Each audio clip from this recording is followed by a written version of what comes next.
Hello, my little Luxes. Welcome back to another episode of Scary Stories My Father Told Me.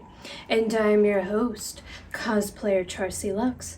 And today I am dressed as my original character, Crystal, the anti-love demon. And I am this way to help celebrate this month's theme of Happy Vengeful Valentine's Day. What are some of the most popular stories out there?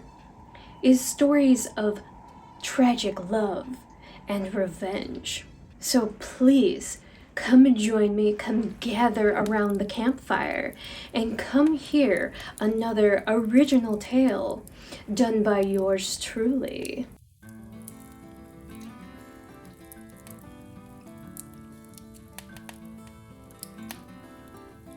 In a small Midwest town lived two girls who had been friends for several years. They had first become friends in grade school. And these girls, Tara and Stacy, they had been in the same class their entire life, but they had never been close to one another. But because of fate, they ended up at this friend's birthday party. And while they were there, they discovered that they both had a love for ghost stories.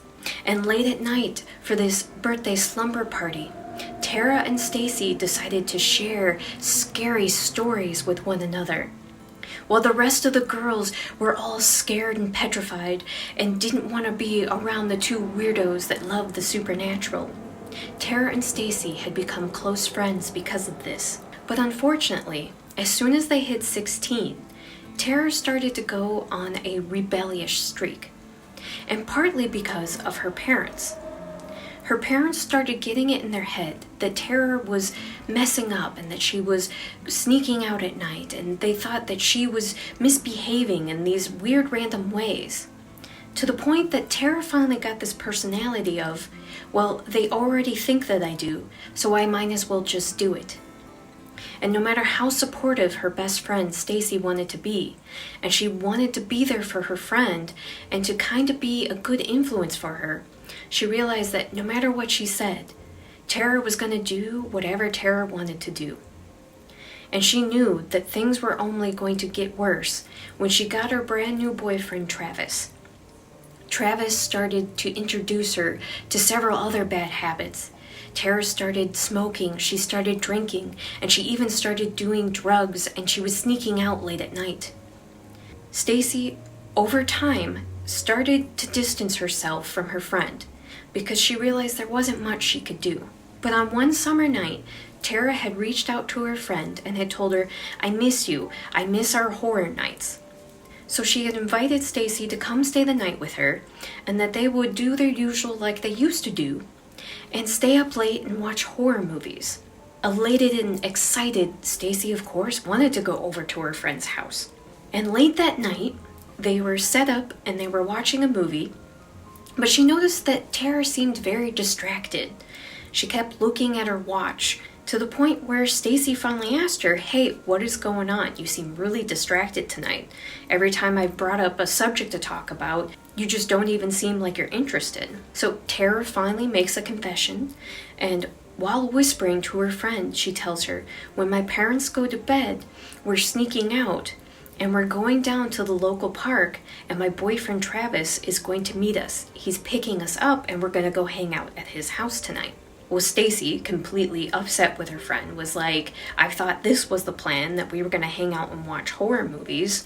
Tara right away gets defensive and flat out says, "Well, I want to see my boyfriend tonight, so you can either come along with me or you can just stay here by yourself." Well, Stacy decides to just shrug her shoulders and is like, "Well, I don't really want my friend sneaking out by herself."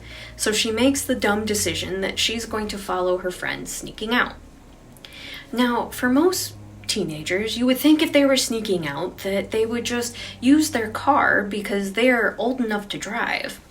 Well, because of Tara's rebellious streak, her parents had started taking her keys at night and they would hide them because they had caught their daughter sneaking around at night. So because they didn't trust her, this is one of their punishments that they had. So late at night, it was around midnight, Tara and Stacy had realized that everybody in the household had finally gone to bed. And while it was completely dark, they snuck down to the basement because this was Tara's little trick. She didn't have to use the front door because her parents had a safety lock on there. But she knew that if she went and used the cellar door down in the basement, that her parents would never hear or notice her leaving. So that is the way that the two young teenagers had snuck out of Tara's house. And they made their way to the backyard and followed the fence line until they had gotten to the local park. Sure enough, Stacy had noticed that Travis was sitting there and he was in his red pickup truck. Once the girls were in the truck with him and they started heading away, Tara instantly had noticed that Travis had turned in the wrong direction for his house. And he quickly explained to her that they were actually going to go to his friend John's house and that he was having a party at his place. And he figured that they would rather do that instead. Stacy is instantly upset. She has absolutely no interest in sneaking out and being here with just Tara and Travis, and now to find out that he was taking them to a party, she was completely uncomfortable and not okay with this idea. She kept trying to poke at her friend Tara, but she just kept ignoring her friend, to the point they finally got to John's house, and instantly Stacy started noticing something strange. There were no extra cars around the house. So when she was asking Travis this question, he just kind of made it seem like, oh, well, you know, they parked elsewhere because we can't make it look like there's a big party going on somewhere in the middle of town. That would make it suspicious and the cops would show up. Well, as soon as they get in the house, instantly Stacy realizes that Travis has been lying to them because the only people that were there were John and Dan, and they were just in the living room playing video games. So there wasn't a party going on. But once they were there, John had offered the girls some drinks. Tara instantly had taken a beer, but Stacy had declined any alcohol, so she had asked if she could have some water. Well, now that they were there as a group, they all decided, hey, let's sit around and watch a movie.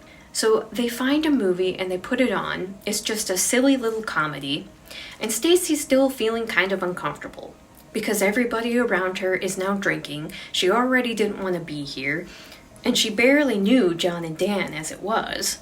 And the movie had only been playing for about 20 minutes when Tara and Travis had decided that they wanted to go into the kitchen and get some more drinks. So they had disappeared, and after a while, Stacy had realized that it had been quite a bit of time and neither one of them had come back. Well, Stacy had kind of just shrugged it off and had realized, oh, duh, Tara and Travis had just snuck to the bag and that they were probably just making out and fooling around. But at the same time, Stacy then realizing that she's alone with a couple of guys from her class that she didn't really know and she just felt awkward and uncomfortable.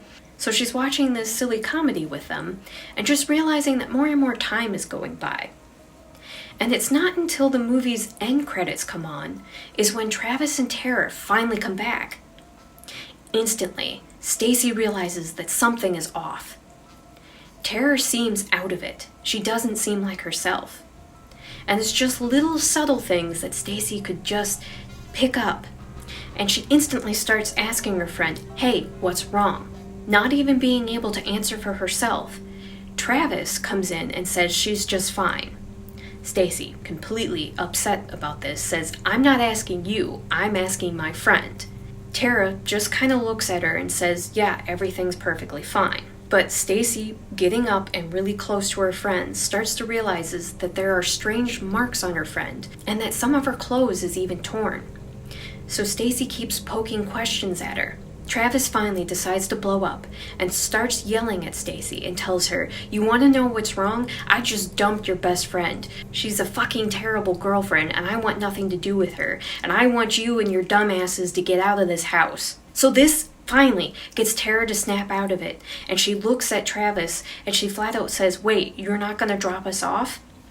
And he flat out tells her, no, you can go take care of yourself and you can find your own way home. So Stacy, kind of pleading, looks at John and Dan to see if maybe one of them would be willing to take them home. But John just shakes his head and says, "I'm sorry, it's past curfew. I won't chance driving you back home."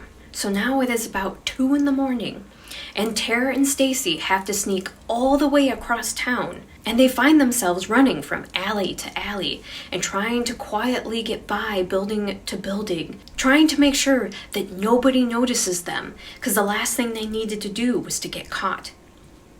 But on the way back to Tara's house, Stacy finally starts poking questions at Tara, and in a very sympathetic way, she starts asking her what happened. Tara finally breaks down and cries to her friend and tells her what Travis had done. And that obviously when they went to the kitchen to get some drinks and that Travis took her to a side room to make out with her. And Tara said the next thing she knew, he pinned her down and he took advantage of her. And without her consent, she felt completely ashamed and broken. Stacy, wanting to be sympathetic to her friend, held on to her and told her none of this was your fault. But Tara kept blaming herself for what had happened. So once Tara had finally calmed down, the girls made the rest of the way back to Tara's house. In the dark, they made their way through the backyard and found the cellar doors. So of course, they slowly snuck back in and made their way back to Tara's bedroom. Once they were there, the girls laid down for the rest of the night. But in the silence, Stacy could hear her friend cry herself to sleep. The next morning felt incredibly awful. It felt like they didn't get a wink of sleep. But they had to get up when the rest of the family did to have breakfast, to make it look like nothing had happened. And as far as they could tell, the family had no idea that they had snuck out that night. But while they were all gathered around the table having breakfast, there was a knock at the front door. Tara's father had gotten up and went to see who it was.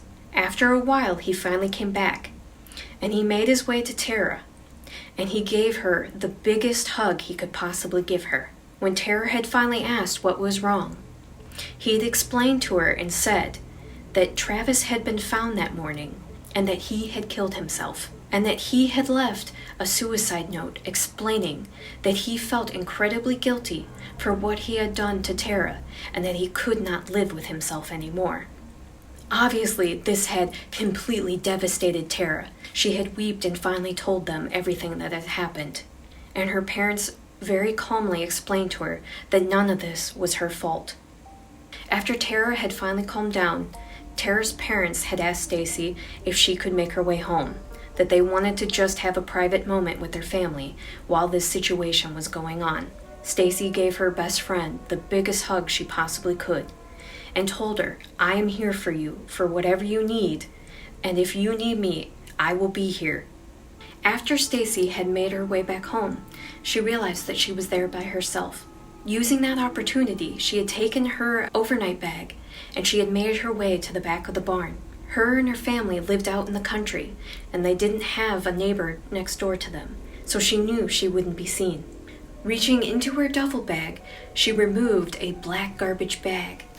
Inside it, one could see that it was the clothes that she had worn the night before, but they were completely saturated in blood. Stacy had taken the bag of bloody clothes and had thrown it into the burning barrel, lighting it all on fire and letting the flames take over. But she knew in her heart that Travis would never hurt another soul, and she knew that no matter what, she would be there for her friend, and that she would gladly take this secret to the grave with her.